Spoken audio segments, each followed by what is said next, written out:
Buwan naman sa ating Balita Pilipinas ngayong Miyerkules. Sa pagpapatuloy ng pagdinig sa impeachment laban kay Vice President Sara Duterte, mga opisyal ng Office of the Ombudsman, BIR, Securities and Exchange Commission at Anti-Money Laundering Council, pati si former Senator Antonio Trillanes IV present sa pagdinig. Pero si VP Sara muling nasita dahil panay ang absent. Nagos na nga tayo. Tila ginagaslight pa tayo. Humarap ang kailangang humarap. Manumpa at magpaliwanag dito sa committee ito. Because this is the proper forum.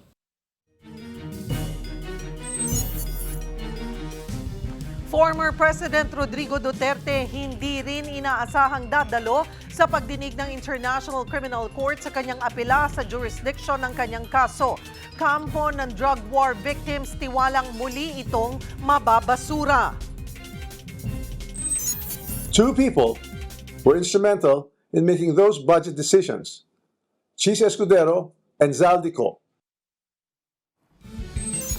Former House Speaker Martin Romualdez hindi na raw mananahimik patungkol sa flood control at budget scandal. Former Senate President Chis Escudero pumalag naman sa pag-name drop sa kanya ni Romualdez. Dahil sa nakaambang epekto ng krisis sa enerhiya, Administrasyong Marcos Jr. pinag-aaralang luwagan o baliktarin ang mga paghihigpit sa coal-fired power plants. Pag-uusapan natin. At alamin natin ang kwento ng Mr. Pampanga candidate na binago ang mukha ng pagrampa sa male pageants.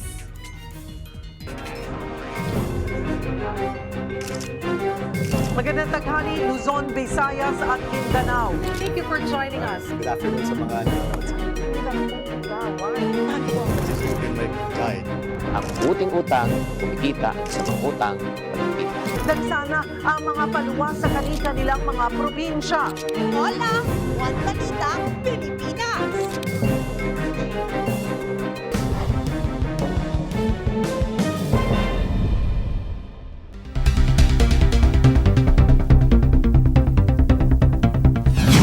Magandang tanghali, Luzon, Visayas at Mindanao.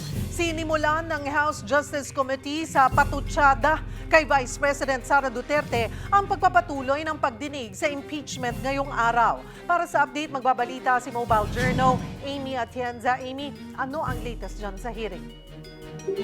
Cheryl, nagsimula na nga ang ikatlong araw ng pagdinig ng House Justice Committee at isa nga sa mga narinig natin dito ay Eddie Wow. Yan ang sinabi ni Manila Representative Joel Chua dahil nga sa pagpepresenta ng Office of the Ombudsman ng Statement of Assets, Liabilities, and Net Worth ni VP Sara. Nakita kanina sa kanyang clarificatory question kasama nga ang Office of the Ombudsman na walang cash declaration itong si VP Sara, pati na rin ang kanyang asawa ni sa Attorney Manasseh Carpio simula 2019 hanggang 2024. Isa lang din ang ibig sabihin nito kapag walang cash declaration, ibig sabihin niyan ay merong failure to file ng kanilang assets. But isa rin nga rason dyan ay maaaring may misdeclaration doon nga sa kanyang SALN. So violation din daw yan sa ating konstitusyon. At tinitingnan pa nga nila Cheryl, kung ano pa nga ba yung nakapaloob sa SALN mismo ni VP Sara, pati na rin ang kanyang asawang si Carpio, para nga mapag-usapan pa itong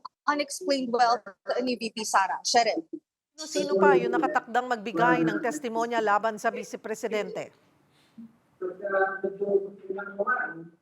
Cheryl, bukod nga sa Office of the Ombudsman, asahan din natin mamaya na magbibigay din at ipepresenta ng Securities and Exchange Commission, Anti-Money Laundering Council, pati na rin ang Bureau of Internal Revenue ang mga dokumento na isinagpina ng House Justice Committee para nga din makita yung mga tax of records ni VP Sara. Iginigiit din ni Representative Jervy Luistro na siyang committee chairperson itong Justice Committee na numero nga daw ang pag-uusapan ngayong araw dahil numbers don't lie, magiging malaking aspeto ito para nga doon sa mga ebidensya na nakapaloob doon sa mga alegasyon sa mga reklamong inihain dito sa Kamara. At bukod pa nga doon, Cheryl, makikita rin natin dito mamaya at maririnig natin ang pahayag mismo ni former Senator Sonny Trillanes para din sa unexplained wealth ni VP Sara. Cheryl. Ano pa yung inaasahan ng komite na makukuha mula sa pagdinig ngayong araw, Amy? Cheryl, kung maalala lang din natin, no, nung nakaraang pagdinig kasi, ang pinag-usapan ay itong sa confidential funds. Ngayon naman ay doon na nga tayo pupunta no, sa panig naman ng unexplained wealth. At sinabi na din no, ni Representative Jervy Luistro na isang mahalagang aspeto nga ito para doon sa pagpapatibay ng mga ebidensya at makita nga kung ano pa yung mga nakapaloob doon sa alegasyon ng Saballa et al. At Cabrera complaint. So ito yung magpapatibay mismo doon sa mga naihaing reklamo laban kay Vice President Sara Duterte. At sa mga susunod pang araw, titingnan din natin no, kung ano pa nga pang mapapag-usapan. Kasi kung maalala natin, nakapaloob din doon mismo sa mga reklamo, pati yung ugali mismo ni Vice President Sara Duterte. So sa mga susunod na araw or sa sunod na pagdinig, Cheryl, ay magkakaroon din ng talakayan tungkol dyan. Wala na ba talaga ang pag-aasang dumalo si VP Sara sa pagdinig? Inaasahan natin no, na hindi na magpapakita mismo si Vice President Sara Duterte at kanina rin doon sa opening statement ni Committee Chairperson Jervy Luistro, na sabi niya rin no, na dapat nga raw ay magpakita na itong si VP Sara dahil dito na raw yung tamang panahon at tamang lugar para nga maipaliwanag mismo yung mga alegasyon na naihain laban sa kanya. At meron pa nga siyang sinabi na dito mismo sa Kamara nagsisimula ang direksyon at inisyatibo para nga sa mga ganitong pagdinig. Pakinggan pa natin ang kanyang pahayag. Nasa atin ang direksyon at hawak natin ang beat. Ngunit nabanggit din natin na malinaw ang limitasyon ng ating papel sa yugtong ito. Hindi pa ito paghuhusga. Our task at this stage is simply to determine probable cause, kung may sapat na batayan upang magpatuloy. As Congressman Benny Abante stated, sisilipin natin kung may usok. Dahil kung may usok, tungkulin nating hanapin kung nasaan ang sunog. Cheryl, yun nga inaasahan natin no, na sana nga raw ay magpakita dito si VP Sara at nabanggit din kanina mismo ni Representative Luistro na sa 100 ebidensyang naipresenta dito mismo sa Kamara ay isa nga lang yung sinagot ni VP Sara na yun ay tungkol doon sa kanyang academic performance at kinakailangan na nga rin daw bigyan talaga ng eksplanasyon yung mga alegasyon laban sa kanya. Cheryl. May timeline na ba ang House Justice Committee, Amy, kung kailan matatapos yung kanilang investigasyon at maiaakyat sa plenaryo ang impeachment laban kay VP Sara? Hopefully no ay matapos na nga itong pagdinig ng House Justice Committee by April 29 dahil yan na lang din yung schedule na nakatakda dito mismo sa Kamara tungkol nga para mapag-usapan no, yung impeachment ni Vice President Sara Duterte. Pero kung kakailanganin pa ng mas maraming oras ay bukas din naman ang House Justice Committee tungkol dyan. At matapos nga yung mga pagdinig, Cheryl, mabanggit ko na lang din no, ay itataas na nila ito mismo sa plenaryo para magkaroon naman ng plenary debates at buong Kamara na mismo ang mag-uusap tungkol nga dito sa mga reklamong inihain laban kay VP Sara. Maraming salamat, Mobile Journal, Amy Atienza. Tuloy-tuloy na ipinapalabas ngayon ang pagdinig ng Kamara sa impeachment complaints laban kay VP Sara sa One News Channels 8 and 250. Inaabangan din ngayong araw ang desisyon ng International Criminal Court Appeals Chamber kaugnay sa jurisdiksyon sa kaso ni dating Pangulong Rodrigo Duterte. Ilalabas ng Appeals Chamber ang desisyon mamayang alas 5 ng hapon dito sa Pilipinas. Hindi na inaasahang haharap dito si Duterte matapos niyang i-waive ang karapatang dumalo sa pagdinig. Matatanda ang inapila ni Duterte ang naunang desisyon ng pre-trial chamber kung saan ibinasura nito ang pagkwestiyon nila sa jurisdiksyon ng ICC sa kanyang kaso. Kung pagbigyan ang apela, ibig sabihin nito walang jurisdiction ang ICC sa kaso at maaari nang makalaya ang dating Pangulo. Pero kung mabasura, lalabas na may jurisdiction ng ICC at wala nang magiging hadlang sa paglilitis. Sa analysis ko, wala pa pong International Criminal Tribunal na nagsasabing wala siyang jurisdiction. Wala pa po. Yeah. Kaya kung base lang po natin sa mga previous decisions ng ibang International Criminal Tribunals, malaki pong chance na i-affirm po yung jurisdiction. Let's say, hopefully, ma-affirm ang jurisdiction at hopefully, pinagpipray po ng mga biktima na ma-confirm to trial at mapunta po sa trial proper. Kung trial proper na po, talagang required na po umattend si Mr. Duterte. Abangan din ang aming special coverage sa pagbaba ng hatol ng ICC sa apela ni Duterte dito sa 1PH, 1 News at News 5. Sa Sandigan Bayan, dininig ngayon ang petisyon ng Office of the Ombudsman na isyuhan ng precautionary hold departure order si Leyte 1st District Congressman at former House Speaker Martin Romualdez. Para sa update, magbabalita si Mobile Journal, Arles de los Santos. Arles, ano ang latest? Yes, Cheryl, no, ilang minuto pa lamang ang nakalilipas mula nga ng simulan ng dinggin ng Sandigan Bayan 7th Division ang petisyon ng Office of the Ombudsman na naisyuhan ng precautionary hold departure order si Leyte 1st District Representative at dating House Speaker Martin Romualdez. Kasunod yan ng complaint affidavit na inihain ng Special Panel of Investigators ng Ombudsman noong April 2026 na agad na naraffle kahapon.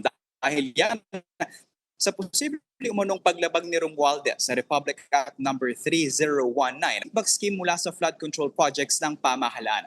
Kumarap dito bilang counsel Cheryl, sina Deputy Special Prosecutor Omar Sagadal, Assistant Ombudsman Nelly Goles at State Prosecutor Joshua Tana. Ang kanilang justification, Cheryl, kung bakit nais nilang pigilan na makalipad ng bansa si Romualdez ay dahil sa access nito sa diplomatic passport, extensive network ng foreign contacts at ang pagkakadawit nga rito bilang mastermind umano sa flood control scam. Sa panunungkulan niya yan, Cheryl, bilang House Speaker mula July 15, 2022 hanggang September 7, 2025 sa pagitan ng 19th at 20th Congress. Cheryl.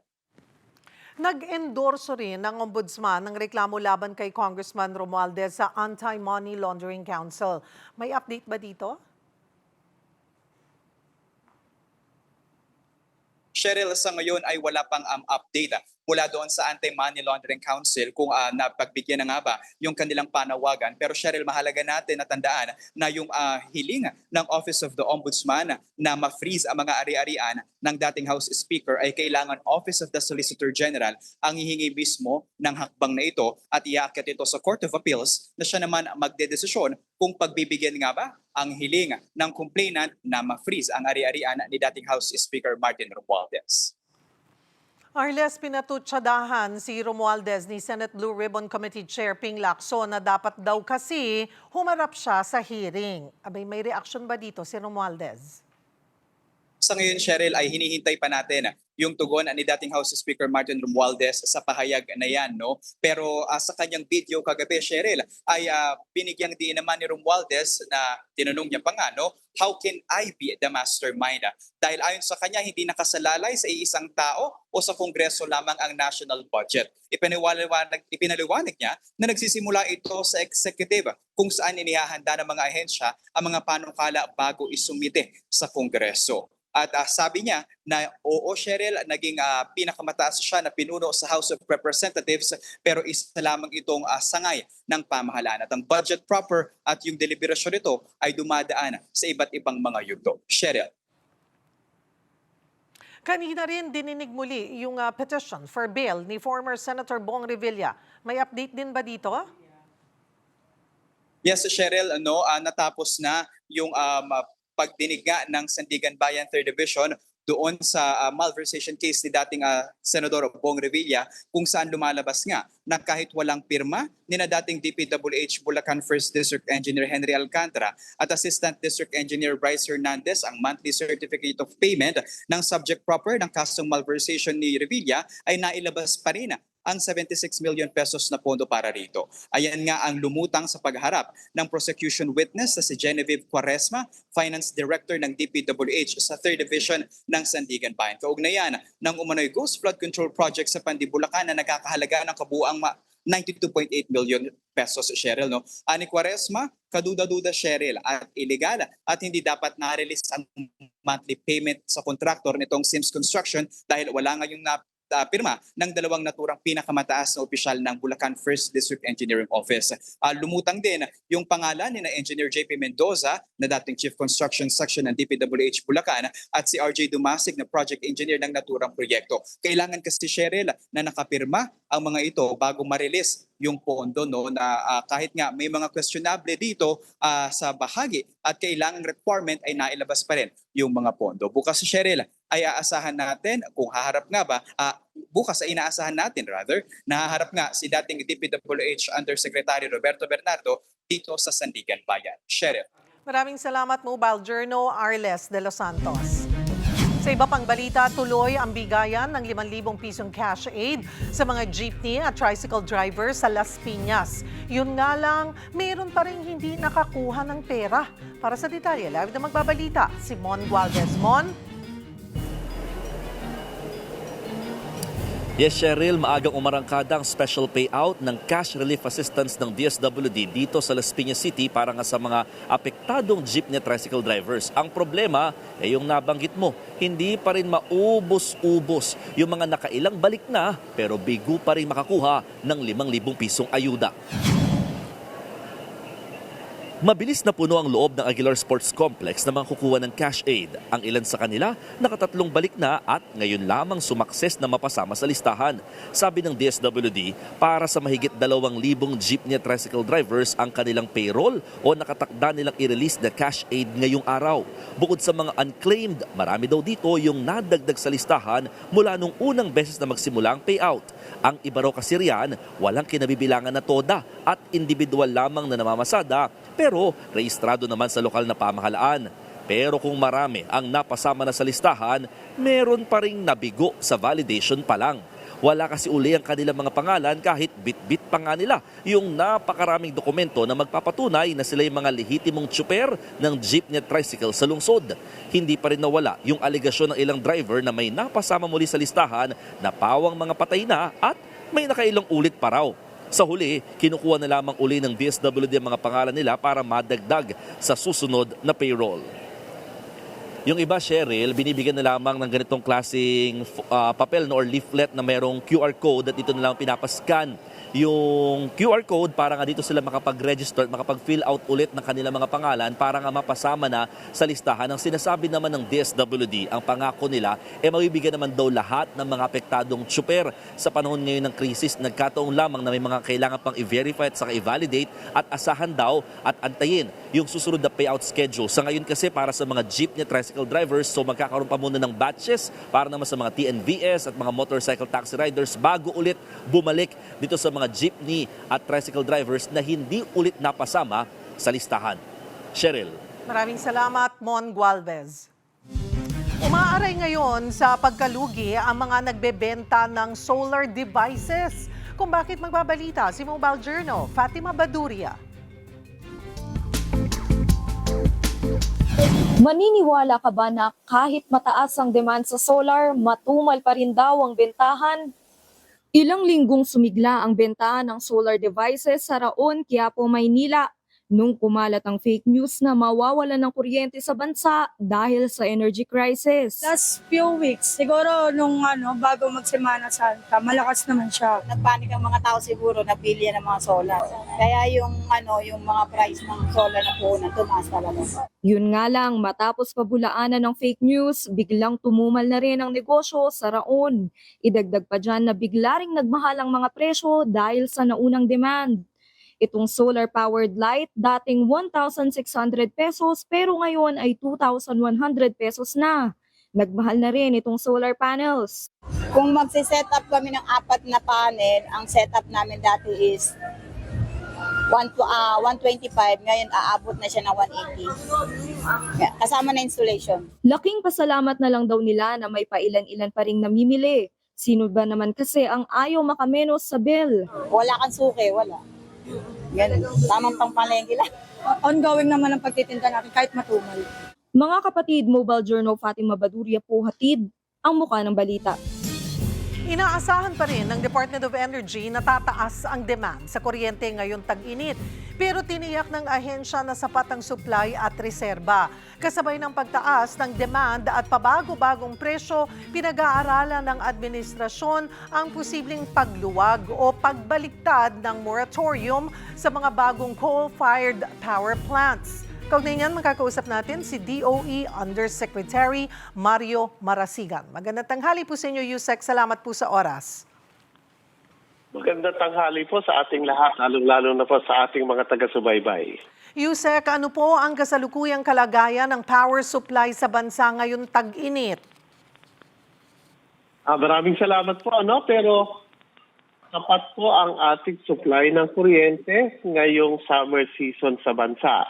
Sa katunayan po, ang ating pong forecasted na pinakamataas na pwedeng maging demand natin sa loob ng taong ito ay umaabot po ng 15,683 megawatts. Pero sa kasalukuyan, ang pinakamataas na pong konsumo natin ay nasa 12,895 megawatts pa lang. Kung kaya meron pa po tayong reserba na mahigit na 2,788 megawatts. So yun po yung kalagayan natin. Ito po ay sa Luzon.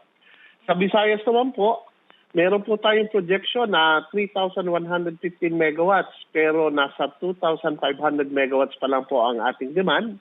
At kahit po sa Mindanao na meron tayong projection na 3,013 megawatts, nasa 2,672 megawatts. Kaya meron pa po tayong palugit na 602 megawatts sa Visayas at 341 megawatts naman sa Mindanao. Naaayon na rin po doon sa ating mga plano at na sinusunod po yung tinatawag po nating Grid Operating Maintenance Program. Pinaghandaan po natin yung mga peak demand natin projection. Kaya tayo po ay merong sapat na supply. Lalong-lalo na po at ina-anticipate po natin ang pagtaas po ng temperatura natin dahil nga po sa papasok na tag-araw. Bukod po rito, in-expand po namin yung minomonitor natin dahil sa kasalukuyang crisis. So bukod po doon sa kapasidad lang ng mga planta, minomonitor na rin po natin at ginagawan po natin ng solusyon. Hinggil naman po doon sa ating supply ng mga fuel.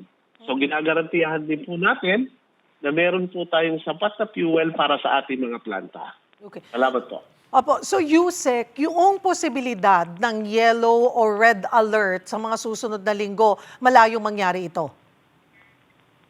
Palagi po tayong nakabantay sa sistema natin, Dapat po lahat po ng stakeholders natin, yung ating po mga generation companies, at pati na rin po yung ating transmission operator, ang NGCP, at maging ang mga distribution utilities po natin. Pinaganda na po natin sila. Na dapat po, dahil meron tayong sapat na supply, dapat po yung kanilang mga facilities ay na-maintain po nila at inihanda po nila ngayong summer season. Datapwat alam naman po natin na po meron po tayo mga malakanakang pagpalya sa sistema, pero hindi po nangangahulugan yun na kulang tayo sa supply ng kuryente. Kaya tayo po ay palagi naman nakikipag-coordinate sa kanila. Ano po ang posisyon ng DOE sa posibleng pagluwag ng moratorium doon sa coal-fired power plants? Meron na po tayong paglilinaw tungkol dyan. Na yung po namang ating coal moratorium, ang sinasabi lang po noon, yung pong hindi pa nakaplano mga project ay hindi pinapayagan bilang karagdagan. So, bukod po na marami pa kayong mga planta na i-commit na before or naumpisahan ng mga project, allowed naman po sila at hindi sila covered ng ating moratorium. Bukod po dyan, meron po tayong paglilinaw. May advisory po tayo na sinasabing para po sa mga specific na pangangailangan, kagaya po ng mga off-grid areas natin, yung pong ating mga minahan. Kung ito pong mga planta ay dedicated sa ganong operation, yun naman po ay pinapayagan dahil hindi po yun mahalo sa supply ng ating mga consumer. Ganon din po kung ang pagtatayo ng planta ay para sa sariling demand, kagaya po ng malalaking manufacturing facilities. Kung sila po kakabit po ng pagtatayo ng kanilang manufacturing facilities, pagtatayo sila ng kanilang sariling power source, then meron po silang mamili ng teknolohiya na gagamitin nila, kasama na po dyan yung coal. Kaya napaglinaw na po natin yung ating coal moratorium. Paano po masisiguro na hindi maapektuhan yung environmental commitments ng bansa kung babalik nga po sa coal? Hindi po tayo babalik sa coal. Yun po ang aking paglilinaw, no? Ang sinasabi lang po natin, alin yung mga proyekto ng coal na hindi sakop ng moratorium. Ngayon, bukod po rito, meron na po tayong mga standards na sinasabi na kung meron pong plantang magtatayo ng coal in particular, meron na po tayong mga standards na sinusunod. Unang-una po, dapat sumunod sila sa lahat ng environmental requirements, pati po doon sa standards. Yun po yung una. Kung sila po ay magbabiolate sa ating environmental protection program, hindi po sila papayagan. Pangalawa po, hanggat maaari, gamitin po natin yung sarili nating resources. So, ibig sabihin po noon, kung meron tayong indigenous coal na available, yun po yung gagamitin natin para po ikabit or iakma doon po sa pinakabagong teknolohiya na ang standard po ay makakasiguro tayo na susunod sila doon po sa mga standards na na-set sa environmental protection. Paano po naapektuhan ng global oil and fuel prices yung singil sa kuryente na ngayon sa bansa? Malaki po ba ang epekto nito? Ay, maraming salamat po sa inyong katanungan. Yan po yung aming pwedeng i-emphasize. Alam niyo po, apektado lahat tayo ng pagtaas ng fuel prices ng ating mga fuel. Ang ginawa po ng Department of Energy, kapartner po natin ang Energy Regulatory Commission, binago po natin yung sistema ng ating pagbebentahan ng kuryente. Yung po tinatawag nating wholesale electricity spot market, ay temporary sinuspend po natin. Kung saan, iminandato po natin na uunahing gamitin ang mas murang teknolohiya. So, alin po yon? So, nauuna po dyan ay yung ating mga renewable energy resources kasi hindi po sila nangangailangan ng fuel na import, lalo na kung imported. Pangalawa po, tinitimbang po natin sa bawat araw, sa bawat paggamit po ng ating mga consumer, alin sa kasalukuyan ang mas mura? Ito ba ay natural gas o coal? So kung habang nagtitrade po sila sa market, ang pinipili kagad natin ay yung mas mura. Kahit po siya ay nasasaad na dun sa dapat naka-schedule na sila for dispatch, babaguhin po natin yung dispatch order para lang makapasok yung mas bago. So kung magkaroon man po ng epekto sa presyo ng kuryente, sa consumer rate natin, hindi po yun umaabot dun sa talagang presyo na dapat. Ang nangyayari po, nababawasan po natin. At base po sa ating monitoring, mahigit pong 5 piso o maabot ng 7 piso, ang pwede po natin ibaba ang presyo kung sakaling tataas man yun. Inilunsad po ng DOE yung oras natin sa efficiency campaign. Paano po mahihikayat ang publiko na makiisa rito? At gaano po ba kalaki yung maitutulong ng publiko sa pagtitipid ng kuryente, Yusek? Ay, maraming salamat po. Diyan po kami nakikiusap sa lahat. Pero bilang halimbawa po natin ay ang ating mismo mga government agency, including the local government unit. Sinasabi po natin na meron tayong batas tungkol sa energy efficiency and conservation kung saan ang lahat po ng facilities ng ating gobyerno na gumagamit ng kuryente or fuel, dapat po magtipid sila ng at least 10%. Tayo po yung nagbibigay ng halimbawa.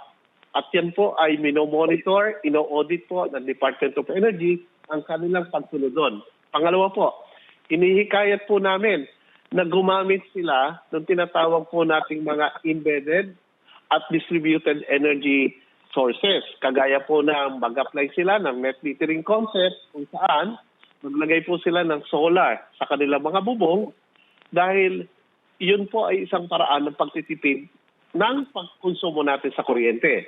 So, ito po ay malawakan.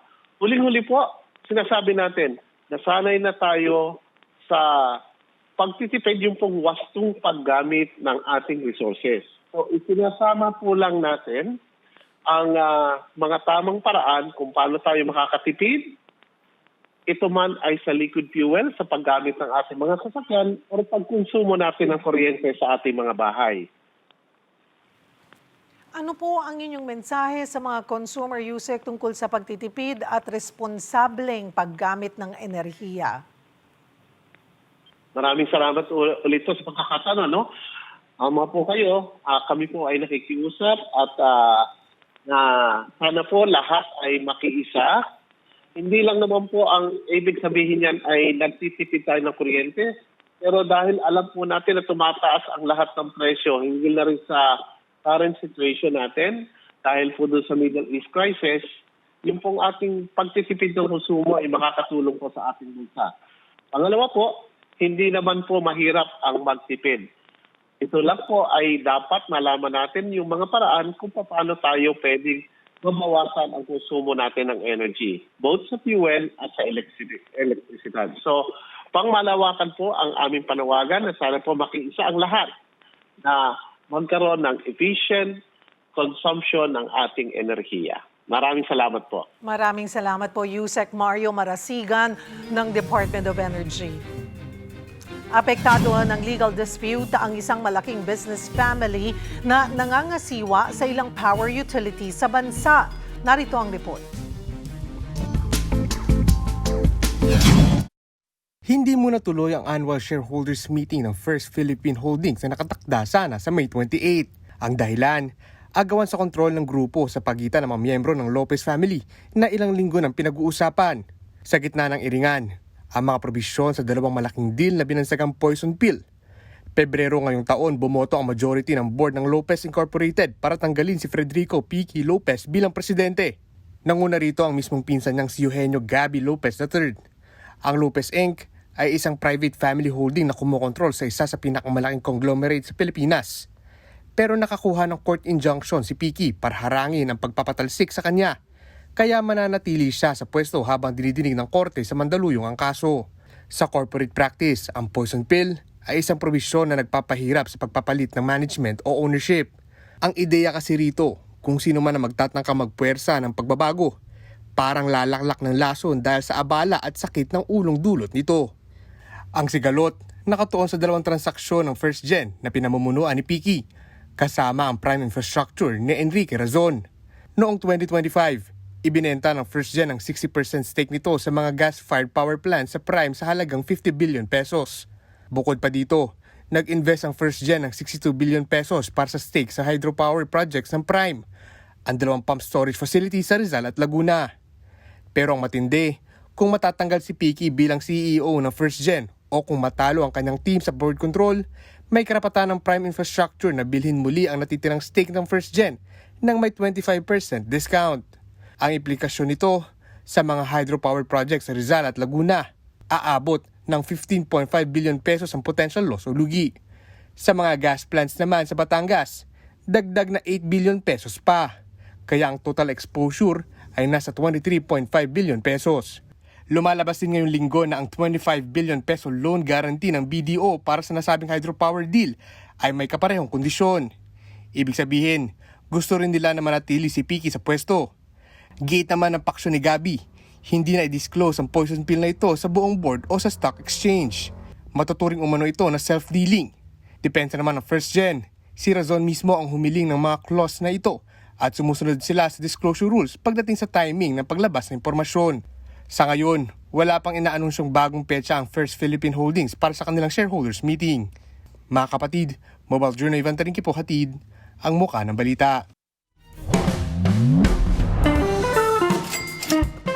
Chinky, paano ko palalakasin ang kumpiyansa ng mga empleyado ko? Hi there, this is Chinky Tan, your pambansang wealth coach.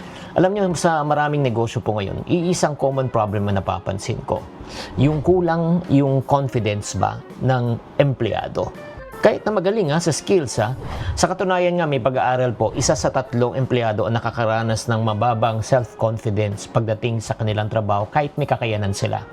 Kaya bilang isang business coach, madalas ko ito nakikita, takot magkamali, takot na mapagalitan, takot na mag-judge. Kaya nga, kung ganito ang mindset, kailangan po natin baguhin or else, hindi sila gagalaw. So, para sa mga leader at may mga negosyo, ito ang dapat natin gawin. Una, magbigay ng malinaw na direksyon. Ang clarity po ang pinakapundasyon ng kumpiyansa. Kung hindi nila alam kung ano gagawin, lost sila. Pangalawa, kilalanin natin ang maliliit na tagumpay. Kung mayroon silang ginagawang tama, yan po ang pansinin natin. Huwag lang po natin hanapin yung mga bagay na maling ginagawa, kundi yung tama. Pangatlo, gawin nating safe ang environment para magkamali ang inyong mga empleyado. Ang ibig lang pong sabihin, kumpara natin yung pinapagalitan dahil sa mga maling ginagawa nila, hindi na muli susubok yan. Pero pag binibigyan natin ng pagkakataon, okay lang na magkamali ka, wag na natin ulitin yan, at least natuto na tayo, mas nagkakaroon sila ng kumpiyansa. Ika-4 po, mag-invest po sa training at support. Oo, confidence comes from competence. Kaya napakahalaga na imbitahan nyo yung mga taong marurunong sa kanilang larangan at para magturo sa inyong empleyado. At panghuli, kailangan maging magandang halimbawa. Ang leader po ay isang tone setter ng confidence ng team. Sa huli, ang confidence ay hindi lang po basta nakukuha, binubuo at tinuturo yan. At kung gusto mo pang lumakas ang iyong negosyo, simulan mo na ang pagpapalakas ng confidence ng iyong mga tao.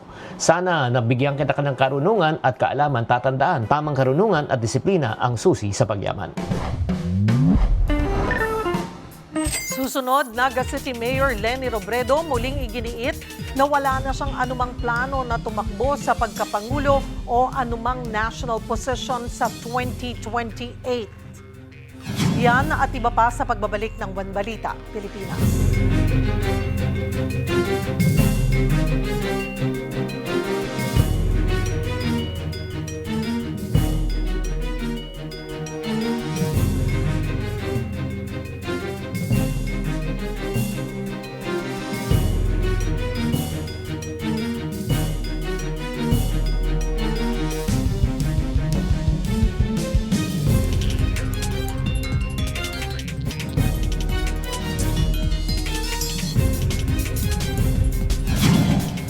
Magkasamang nagmisa sina Pangulong Bongbong Marcos at First Lady Liza Araneta Marcos sa simbahan ng Manawag sa Pangasinan kanina.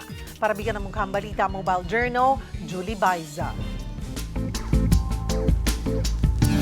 Maagang nagtungo si Pangulong Bongbong Marcos sa Pangasinan.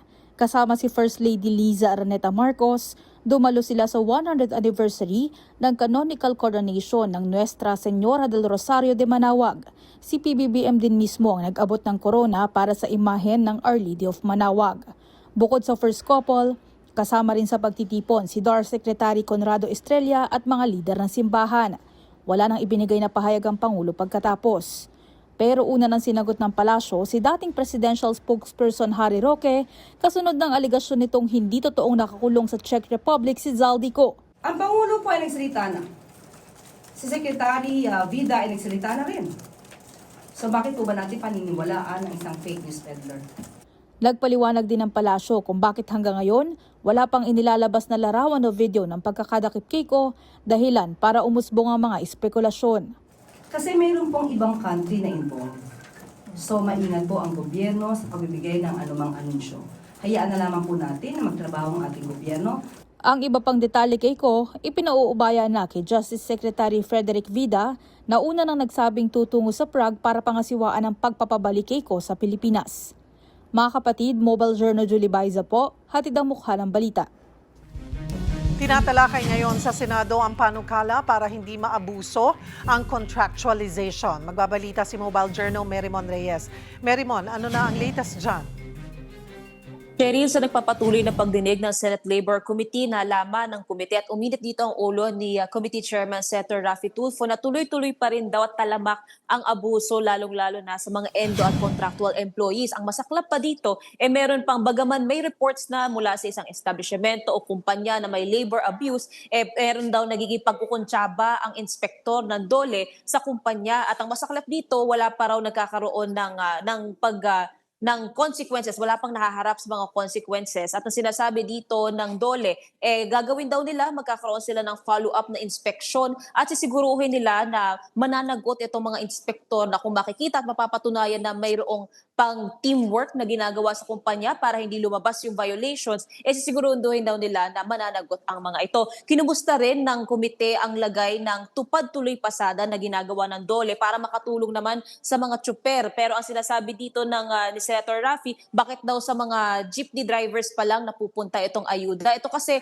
nitong April 13, around 140 na mga PUJ drivers ang makakatanggap ng daily minimum wage for 20 days. Pero bakit hindi raw kasama dito ang mga tricycle drivers, ang mga taxi drivers, na pare-pareho daw nahihirapan sa kabila ngayon ng fuel crisis at iba pang mga efforts na ginagawa para mapagaan ang kasulukuyang lagay nila. Paliwanag naman ng DOLE, ito kasing mga jeepney drivers muna ang na-endorse sa kanila ng LTFRB at saka ng Department of Transportation. Pero hindi naman daw ibig sabihin ito ay hindi masasama. Kaya naman ngayon ay palalawigin din nila para mapabilang din at matulungan naman ang mga taxi driver, tricycle drivers, lalong-lalo na iba pang mga ngailangan sa transport sector. Sherry.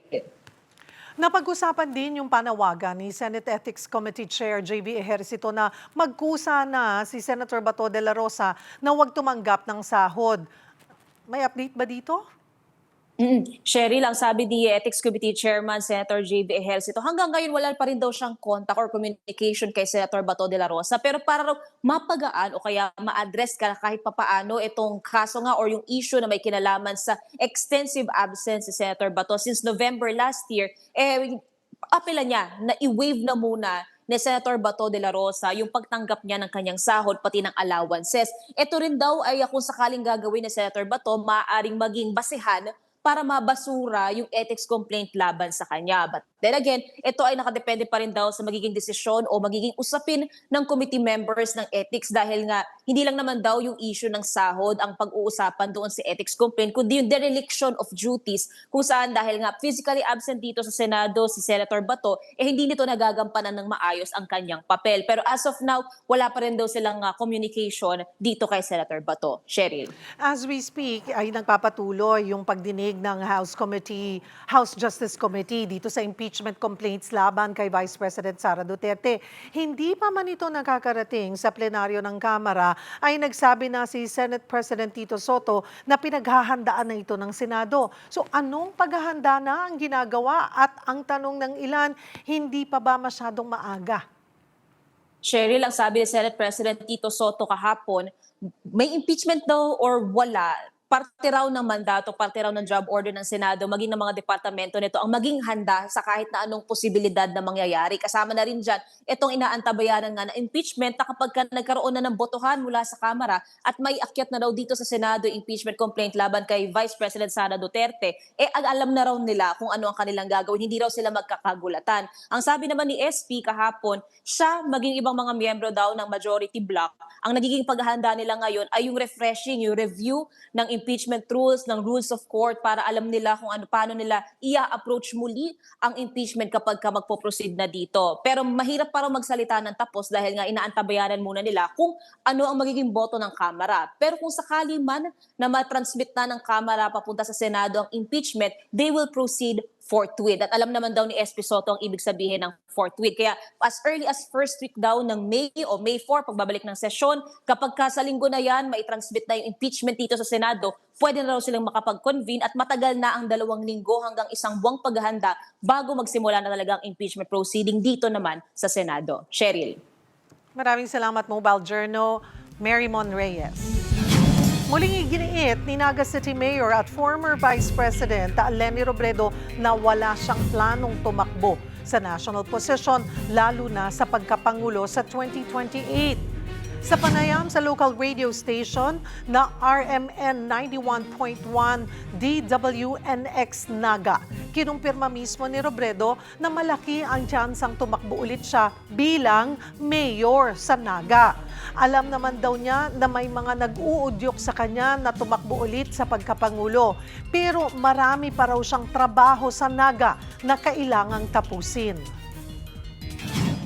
Bukas daw talaga sa ideya, as in sa pangapunan sa lado nasyonal na magpartisipar ka giraray sa presidential election? Day na Ed. Okay. Sigurado na ako sa sarili ko na day na ako ma-national. Ako most probably masik pa ako ng second term. Aware man ako na may mga gustong magdalagan pa ako. Pero kuya, mas ako si Kaipuhan ni Moon Pornaga. Bako man akong solo na may kumbaga may kapas na mag-lead. Harayo na sa horizon ko na mabalik pa ako sa national.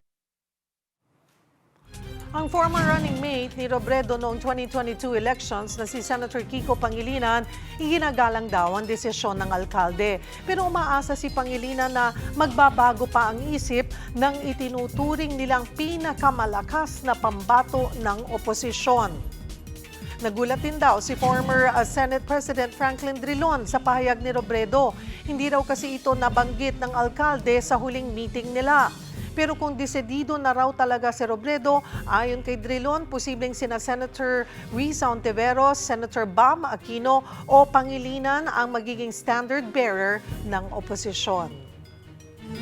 Sa iba pang balita, patay sa pananaksak ang isang lalaki sa Cagayan de Oro City. Suspect sa krimen, ang kanyang bilas. Para bigyan ng mukhang balita, Mobile Journal, Kayla Makantan.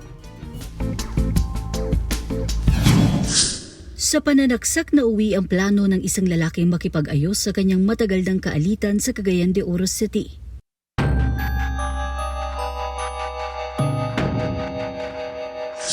Duguan at wala ng buhay ng abutan ng mga pulis ang 28 anyos na si alias Roland sa barangay outpost na ito sa Bulwa, Cagayan de Oro City. May saksak siya sa iba't ibang parte ng katawan na naging sanhi ng mabilis niyang pagkamatay. Sa investigasyon, nakikipag-inuman ng biktima sa construction worker na si Elias Nono bago ang insidente. Yung victim natin at yung suspect, yung live-in partner nila, magkapatid. Kaya magkakilala sila pero may konting alitan na sila. Previous na rin sila na hindi pagkakaintindihan. Napag-alamang mismong suspect ang nagaya sa biktima na mag-inuman para sila ay magkaayos. Pero hindi naging maganda ang takbo ng usapan. Umantong rin sa pinapay niya yung biktima natin. Ang sabi niya dun sa investigator natin is parang binubuli daw siya nito ng biktima. Nag-mention daw yung victim natin na patayin siya. Kaya doon, inunahan na daw niya. Matapos ang krimen, umuwi pa ang suspect para maligo at bumalik sa lugar para makiusisa. Yun nga lang, iniwan niya ang dugo ang damit sa kanyang bahay na narecover ng mga pulis. Ilang testigo rin ang lumabas para kumpirmahing siya ang responsable sa krimen. Nasa kustodiya na siya ng mga pulis at nasampahan na ng kasong homicide. Mga kapatid, Mobile Journal, Kayla Makantan, hatid ang muka ng balita. Viral ang pagkamatay ng isang community cat sa Taguig matapos lapain ng 3 aso. Ang masakit, basta na lang daw pinabayaan ng dog owner ang kawawang pusa. Para bigyan ng mukhang balita, Mobile Journal, Ivan Tarinque. Patay ang isang community cat sa Taguig matapos pagtulong-tulungan at atakihin ng 3 aso. Viral ang video ng pusang hiningal at nanghihina matapos lapain ng mga aso sa Taguig noong April 16. Ang 3 aso, pilit pinigil ng isang lalaki, pero may isa pa rin nakalapit sa pusa. Ayon sa nagpost, ang community cat na kilala bilang Ghost, inatake at iniwan na lamang matapos ang insidente. Naisugod pa sa veterinaryo si Ghost, pero dahil sa tindi ng mga sugat, kinailangan na itong i-euthanize. Nalala yung naging complication niya. So, bali may broken pelvis siya, saka ribs. Tapos yung organs niya is ruptured. So, yun kaya nag-decide na sila i-euthanize na lang siya kasi hindi na din siya kayang i-save. Sa investigasyon ng volunteer group, hinayaan ng may-ari ng mga aso ang pag-atake at ang mga nakakita pa sa insidente ang sumaway. Dahil dyan, ihahabla ng grupo ang dog owner. Sa ngayon, hindi pa nakukunan ng pahayag ang may-ari ng mga aso hinggil sa insidente. Pa-file po kami ng case under the Animal Cruelty Act, be a responsible pet owner. Make sure na properly trained to handle that dog. Ayon sa mga animal welfare advocate, bagaman likas sa ilang aso ang manghunt, maaari itong maiwasan sa tamang pag-aalaga at pagsasanay. We are living already in a high-tech world. I-Google mo yan, i-YouTube mo yan, ang dami mong makikitang tutorial. Paalala sa mga pet owner, may kaakibat at pananagutan ng pag-aalaga ng hayop. Mga kapatid, Mobile Journal Ivan po hatid ang mukha ng balita.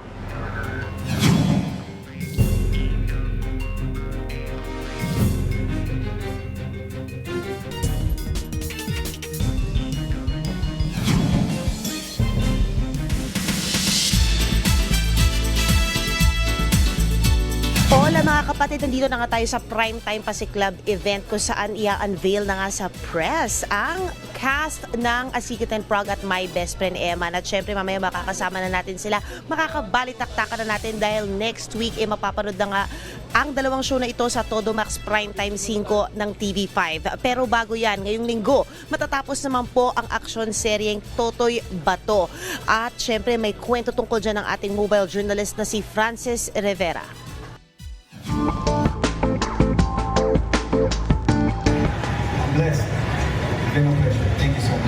Umahan pasasalamat sa conference para sa huling linggo ng TV5 Primetime serye na Totoy Bato. Bukod kay Totoy Bato, Kiko Estrada, present din sina Andrew Mulat, Billy Villeta, Jano Gibbs, Yula Valdez, Diego Loizaga, with Direk Albert Langitan. Sa halos isang taong pamamayagpag sa ere, kakaibang experience daw ang Totoy Bato para kay Direk Albert.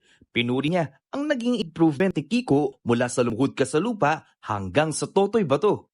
From nag-explore when it comes to acting at sa pagiging action star into someone na nag-bloom into magaling na aktor. It's really a wonderful experience and sana maulit muli, di ba? Si Diego naman, hindi raw malilimutan ang nakaka-challenge the kontrabida role na si Dwayne. Nakakabaliw talaga to play a character like Dwayne. He's a narcissistic, sociopath, psychopath na mamatay tao. But the joy it brings when I see it on TV, and the comments, pag pikon na sila sa akin, love it.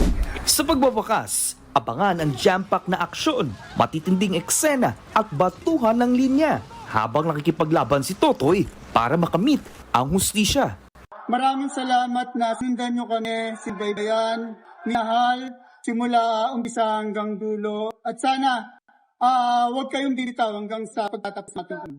Hindi pa natatapos dito ang Kiko Estrada, gagalingan ko pa. Mga kapatid, Mobile Journal Francis Rivera po, hatid ang mukha ng balita.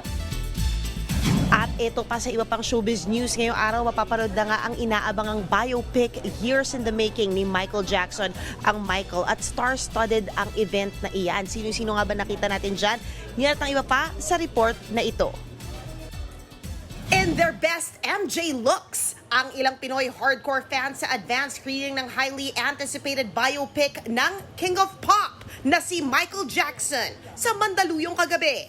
Present ang ilang OPM stars at celebrities in honor of Michael na showing na in cinemas today.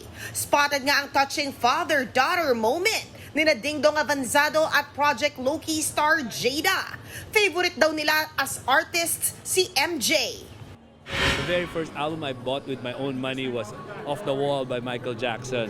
And of course, when, as an artist, when Jada was growing up, Michael Jackson was top of the list. And when I wanted her to improve on her musicality. I think the first one that I ever really discovered was probably the Thriller album. Yung music video nun, napaka-iconic kasi nun. And then I think I really just imbibed his entire discography. Pati yung mga deep cuts, like we were listening to it again in the car on the way we here. were vibing to it. Speaking of vibing, vibe na vibe ang tambalan nila ng co-star na si Dylan Minor na trending nga ang TikTok entry nila na ito. Last Saturday sa prod number ng dalawa sa kanilang fan takeover. And it's just so nice to see that the fans really support Dylan and I, even sa mga individual na ganap. This coming May, mapapanood ang Project Loki sa TV5. Mr.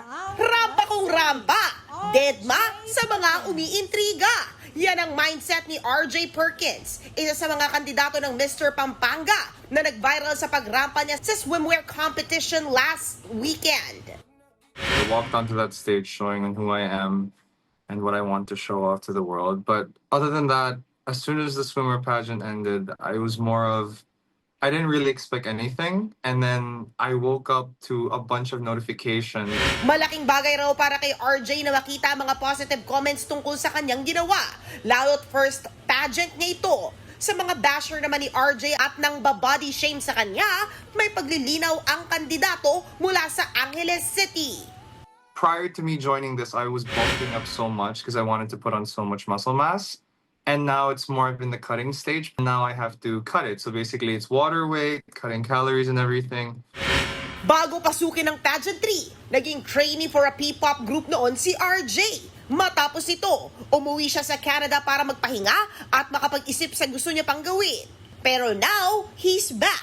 At mensahe niya sa publiko. I always want everyone to, learn to accept to love your body at the same time, grow along with it. I mean, confidence doesn't just start from you yourself, but also from your mind and heart. I also want to surprise them even more po. Mga kapatid, yan muna ang latest sa showbiz mula rito sa Quezon City. Naku, napakadami pa nating update sa inyo para bukas. Abangan nyo po yan, mga kapatid. Back to you guys, dyan sa studio. Thank you, MJ. At yan po ang mga bumabanderang balita at public service sa inyong tunay nakasalo sa tanghali hanggang bukas. Dito sa Balitaang, magpapabusog sa inyong kaalaman. Ako po si Cheryl Cosim, kami ang inyong kapatid sa public service. 1PH Teleserbisyo para sa Pilipino.